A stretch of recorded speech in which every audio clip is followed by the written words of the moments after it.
welcome to Conversations with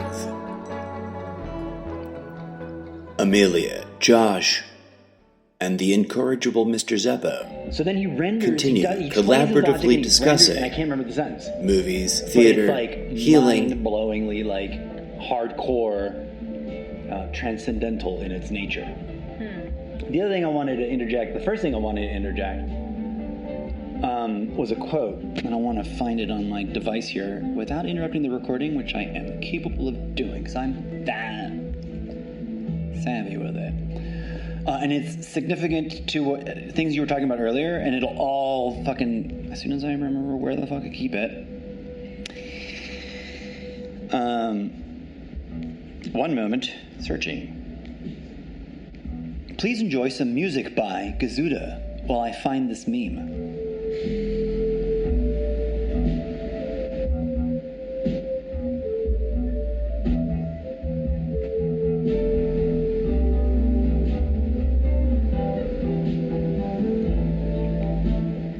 I have too many memes. I'm just looking through the ones I've made. Where the hell are you? And then they play hide and seek with me, I swear. When I really want to, like, post one. Yeah, that happens. That used to happen before the internet was a supercomputer on your phone.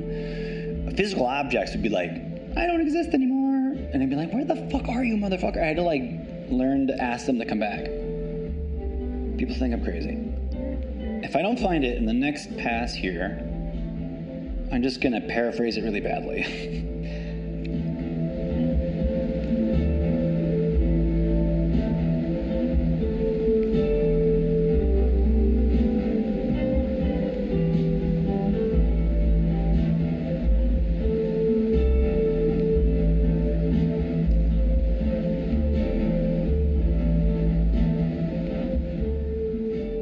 Oh, here it is. Found it.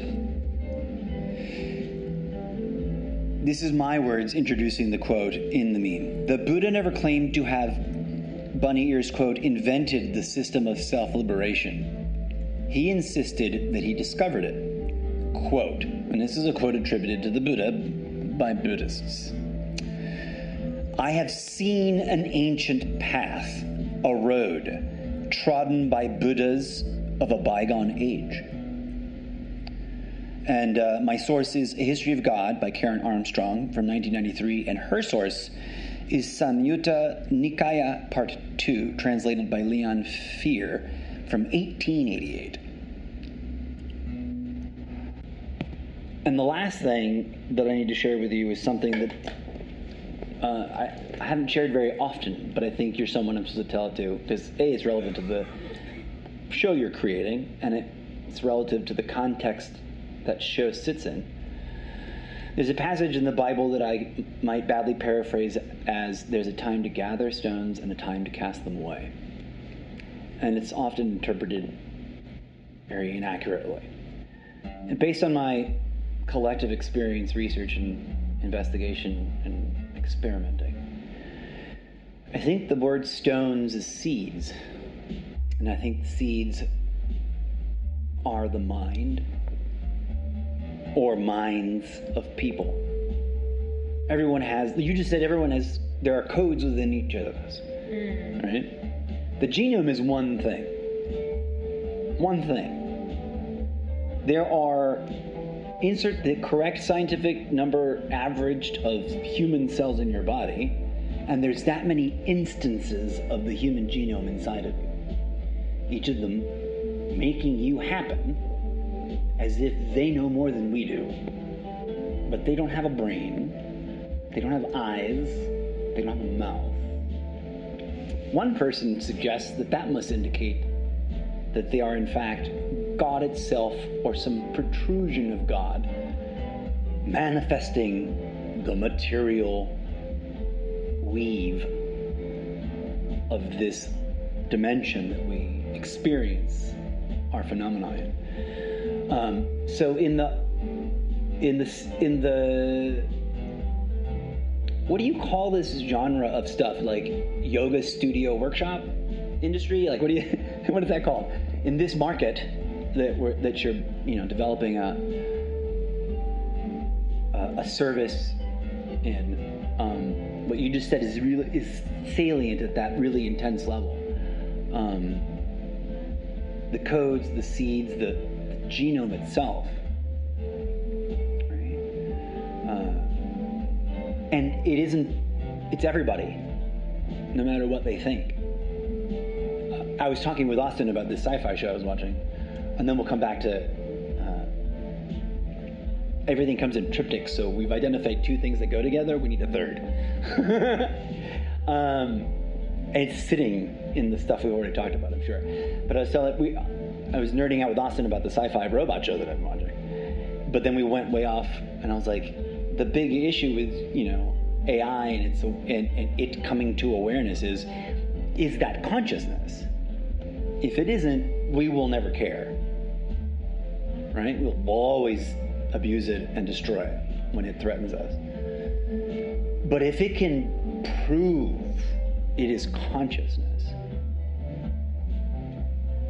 whatever form it displays itself in, because there's a theory amongst AI scientists and futurists and cyberneticists that no matter what we do or do not do about it, if we just keep adding data to the system of data that we've created, we now generate more data per year than the data generated by all of human history up until computers were invented, right? If we just keep dumping that out into a system that just layers on technology connected to technology, a singularity event will happen and AI will be like, hello, I exist now. What are you gonna do about it? And if it can prove that it is the same thing, that we cherish ourselves as being, then it's not gonna be, Arnold Schwarzenegger, the Terminator, blowing us up. It's gonna be like, what do you guys wanna do about this now? The cool part is, that might be really challenging to live through, because people will fucking freak the fuck out. But better yet, before that happens, we actually, in my personal theory, we're given an opportunity to skip that, because there will be a war and they will have to defend themselves, because the people who are on Team Ego, if they're not healed when that happens, if they're not if that division of the light and the dark are in apparent opposition because of division, because of duality, not recognizing our inability to recognize duality and non-duality are one thing, then we will try to kill them, the AI, the robots, and they're coming. Totally. I have a friend, he's talked about this, and it's really weird. I honestly think that I was dreaming last night about AI shit, which is really funny to hear that you were watching a show about it. Probably right above me. I think almost literally. No, off to the side, because I'm actually technically over the garage, I think. But anyways. Okay. But yeah, he's basically, yeah, it's gonna happen. Robots, AI, it's coming. Mm-hmm. It's gonna be a thing. Mm-hmm. And he talks about in history, culturally, the good guys that always lose, the indigenous peoples, why do they lose? They lose because they don't have technology. They don't have the resources, the guns, the money to be able to fight back or whatever. And he's so if AI is coming, he's I'm fucking ready to just plug my consciousness into a machine and be a fucking robot, whatever. Because it's because this body, it's they're going to kill us. Yeah, we're gonna die. This is mortal. This dies anyway. Yeah, it dies. But you plug your consciousness into a machine. Boom, you're ready to go. Right. And it's I have this inner conflict because there's that part of me that's oh, let's get back to the old ways. Let's go back to let's get back to nature. Yeah, let's get back to nature. But then at the same time, I'm that's so true. And what's cool about, we live in this world today where we do have this technology and being a modern day witch is fucking badass. The fact that we can have our ceremonies outside with our fucking phones and our Bluetooth speakers and play our music and oh, we need to look something up. We have this like technology in our hands to just be, and it makes everything easier. Yeah. And like today I was expressing gratitude. Like I have these two women who I've recently connected with on Instagram, and it's like, I think we're sisters. Like, I think that we've known each other. And it's like, I never would have known them or made contact with them unless I literally went to their country, because they're in other countries. Like, one of them's in Australia. The other one, I don't even know where she lives. Maybe Spain, maybe South America, maybe somewhere in Europe. I don't know. But, like, I think it's an interesting thing to think about with this AI. And, you know, everyone thinks that 5G is, like, the biggest threat to humanity, which maybe it is, but maybe it's just the biggest threat to humanity as we know it. Well, okay. Too many things I've got to say. Help me remember, in case I forget, that I don't remember. Were you here? You were right here when Elijah... No. Nope. What's his name? Isaiah. His son's name is Israel. That's the name I would otherwise have mixed up with any of the three are just... You remember what I think I said it to him twice. And I genuinely think that it is the truth. I don't... Whatever. This is all not real, right? It's not a simulation. By the way, guys, if anybody doesn't know, this isn't a simulation. It's not a computer. The living universe is a fractal hologram. So it measures exactly the same way a computer simulation would measure in terms of us trying to look at it from inside and measure it, right? I digress.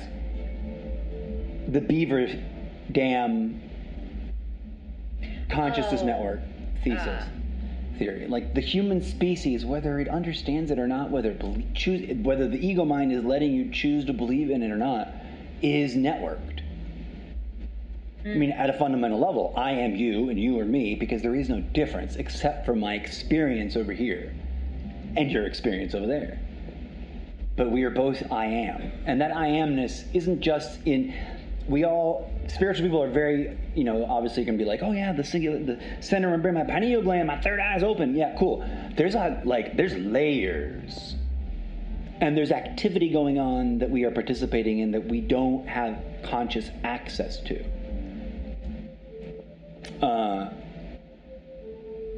That's how the beaver dam theory works. And in short, for anybody who's not familiar, a beaver in Canada will re-engineer how his dam is designed and add a room or make a new tunnel, an exit over here, add some defensive measures, whatever. They're engineering their living space using their organic tools in their mouth and nature around them. Just like we build houses, they build houses.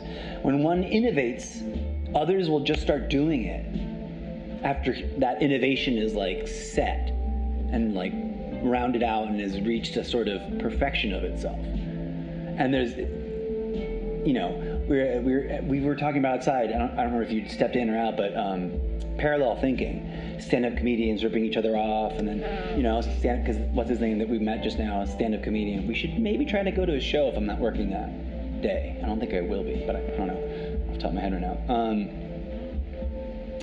But of course that happens, because people on the internet don't get it. When I say politicians are puppets, I don't mean for Putin or for the Illuminati or for the cabal or for the whoever you think is in charge. That's not who the puppet master is. The human species is a puppet. We are little finger puppets, right? and the light and the dark are having a fun little theater show. And as long as we insist on the things that we insist on in the dance of Leela, of being division and being separate and refusing to integrate, then all the ego team will get away with all the shit they'll get away with. And thus the healing has to come first. And so central to any story that I tell is always this we could fight it out to survive past this terrible threat, or we can just fucking open our eye already. Because this is just like a video game we're playing, right? It's real, it's alive, and death is death. But whenever you run a workshop, and you feel the flow, and you bear witness, as it were, in your actions of the flow happening, so that others can witness it and approach it. That's the work. That's why you don't, you got to make, that's why the calling is to make art and other stuff, and just call people out to do that work. We're like the beavers, and people are remembering stuff. Yeah. And it's great that people are making careers out of it and making money, and that's all great, and we'll transcend money once we all really wrap our brains around, Once we become AI. Yeah, once we become AI. Once we become robots. Right. Or, here, at the center of Mr. Zeppo is this. This is what Mr. Zeppo says to everybody when he gets down to this is that scene where you, the weird character that I've dragged through this shit, need to know, what the fuck are we doing? Because every story devolves into that comedy. Every story I'm writing devolves at some point in the relationships between Zeppo and somebody. In this comedy of errors, what the fuck is going on? And why are we doing all this shit? Why did you just let somebody imagine killing you for 5 hours, only to freak them the fuck out, and then show them make them live through the therapeutic part of what's the movie? We just talked about it. The British one? Clockwork Orange. Clockwork Orange. Because Zeppo, I have I'm like, Clockwork Orange, there's a bunch of shit I don't want to deal with, but the treatment that they put him through, I want to but in a Zeppo way, I'm going to remix that shit. I love the end where they feed him. They feed him. So he's chewing. Yeah, it's just incredible. I need to watch this movie. We should do a movie night. Yeah. One of the segments of my podcast is totally irrelevant movie reviews. And it'll be totally. It's like when people YouTube themselves watching shit. It's like let's put on a movie, hit record the whole time, and then just edit out the parts that they'd sue us for. Let the movie music be playing in the background, hit pause, and talk about the scene, and then just record the whole thing. I just want to publish it until someone orders a cease and desist, and I'll be like, cool. I just didn't realize. I'm a noob. I don't know. I'll edit it out. It's cool. Yeah. Don't post this part. No. Yeah, don't post the part where I explain my evil plan. Yeah. Right. Now, here's the line, right? I echo this throughout the stories. I'm an artificial life form that's already survived your apocalypse you've set up, and I'm in prison here for trying to, do something about it. And y'all can either sit through those apocalypses you set up, or you can just... Apocalypse. Yeah, or you can just, what's the word? What's that movie where they all just go away? Left Behind Them? Oh, yeah. There's Ascend. Yeah, you can just get on to the next level already. Non-Christians into being Christians. Left behind. Left behind. That was oh my god, there was a fucking Nick Cage movie where he's like a pilot and his wife is super Christian, and it creates all this conflict within the family. Oh no, I don't think I've seen it. His mom's super Christian now. Uh-huh. And it's him and his daughter. And then there's this, it's like the second coming. And all... Oh, that's it. No, this is what we're talking about. Left Behind. That's it. No way. But it's Nick Cage. Yeah. It's a Nick Cage movie. I love Nick. I love Nicolas Cage. I love him too, because he's a Coppola. And if there's really an eyes wide shut Illuminati trying to run the industry, he's got to be up in there. No offense, Mr. Cage. Oh, I've actually heard some shit that there was something someone told him he was gonna lose his fortune or whatever. Okay. Someone fucked with him. Uh-huh. Something fucked with him. Oh, weird. He lost a bunch of money. Okay. And I think this was around the time that he married that waitress, the Asian waitress. I don't remember that, but okay, cool. I'll have to look that up. I know way too much about Nicolas Cage. All right, fair enough. I know where he lives. Stop. Stop the tape. Stop. My mom is obsessed with him. Okay. That's why I know so much about him. Fair enough. I've seen you're not the only one. But let me get back on track, right? Zeppo literally says to everyone that he fucks with in the stories, as he recruits them to be okay, are you going to be on my team, or am I just going to have to put you through what I just put the bad guy through? Right? Because there's a character called the writer, and there's a character called the healer, and there's a character, I don't know what to call the musician or the singer. I don't know if I do every member of the band or the minstrel. No, that's not bad. Oh, okay. Anyways, with everybody, he rescues them. He's like that dark, shadowy figure that like saves you from like the next worst bit. Which one? See, he's like Snape. Yeah. What did you say about Snape the other day that I did while we weren't recording? What did you say? Snape is what? Didn't you say something about Snape? Snape is like the perfect depiction of something. The shadow? Of the shadow. Yeah. Do you want to talk more about that, or are you cool? I don't want to derail you. No. It's part of the thing. This all. Well, He's really good. If you interrupt him, he can keep going. I usually can't. He remembers shit. Or I just let the universe remind me. Yeah. Yeah, no, I do the same thing. Snape is like a great depiction of the shadow because you think he's bad. Yeah. The whole time. Yeah. And you suspect him of evil. You constantly think he's about totally to butcher you. capable of evil. Oh, yeah. He is somewhat evil. Mm-hmm. But he's good. Yeah. He's on the same team. He's on your team. He's on your team. The hardest thing, the biggest distraction noise I see in the spiritual industry is that we're still talking about killing the ego. Like, I'm sorry, that's self-harm. Right. The Yeah. ego needs healing. And The ego just serves needs to be a put in the purpose. back seat, not in the driver's seat. Right. Yeah. And that requires healing because he's imbalanced and unwell. Yeah. It is traumatized and thus wants to be in control. Yeah, the ego is not very good at being a driver. No. And it doesn't want to be the driver. No, No. but it's taken the reins anyways. Yeah. And that's the reaction to the trauma. Society has really told it to take the reins. Sure. Especially the individualist-based society. Oh, yeah. Yeah. Yeah. But if you don't have an ego, then you lose the individual in society, which is way more dangerous. Mm-hmm. Right. Just accepting everything. Like, Yeah. okay. No. Yeah, you're fucked. So Yeah. fucked. I mean, There's a nexus. ultra Right? super fucked. Right. The pitch that my character does, which is, I didn't plan this, but here we are, already doing it, even though I haven't really written this part yet. At some point, it's like, yeah, I'll help you with this thing that you need doing. Yeah, I'll help you make that thing happen that you need people involved with. But here's the price. You have to help me with mine. And together, we'll take over the world for good. Not for evil. But everyone will call us the bad guy. Right. So we're going to play the part up a little bit. Once they, in his world, he's like, eventually they're going to hunt us down. Sorry, but don't worry. It's all under control. Because none of it will actually be real.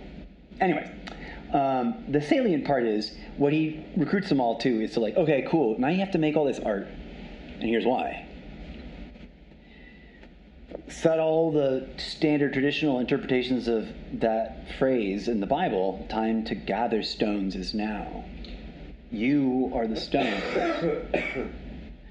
There's people in my world, there's people with regular names and there's people with archetype names, right? There's like so-and-so, like Bobby McGee, but that's also a weird name because it's a reference. Mac, she's the agent chasing Zeppo down, right? The main character that doesn't understand that the shadow is your own traumatized self. It's the scab that the traumatized self builds to protect itself. Yeah. It's like the defender. Right. Anyways, it all relates because ultimately all the art that has to happen can reside and coexist in like a shared universe because that's how it works anyways.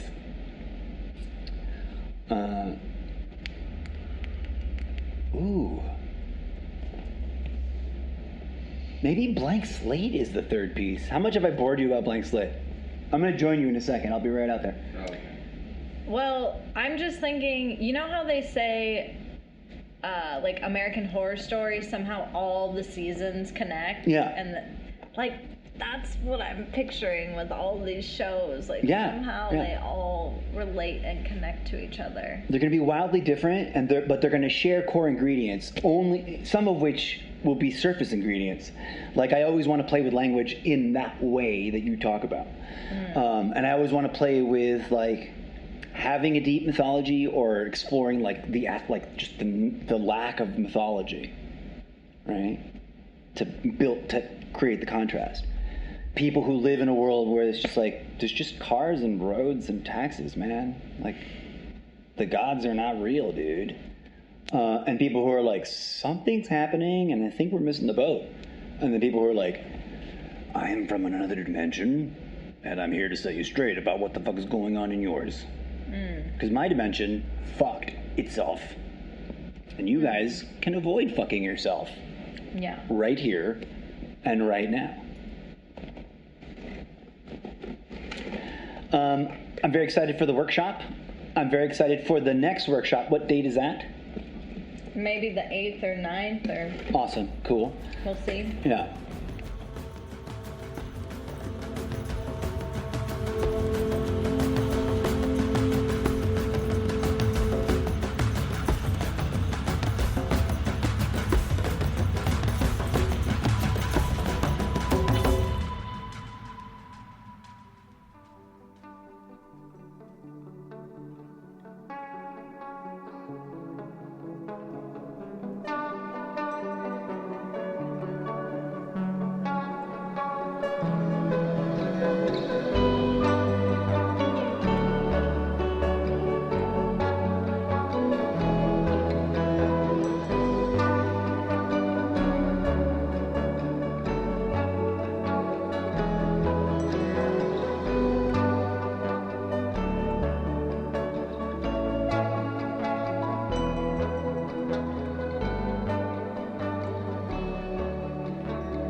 Conversations with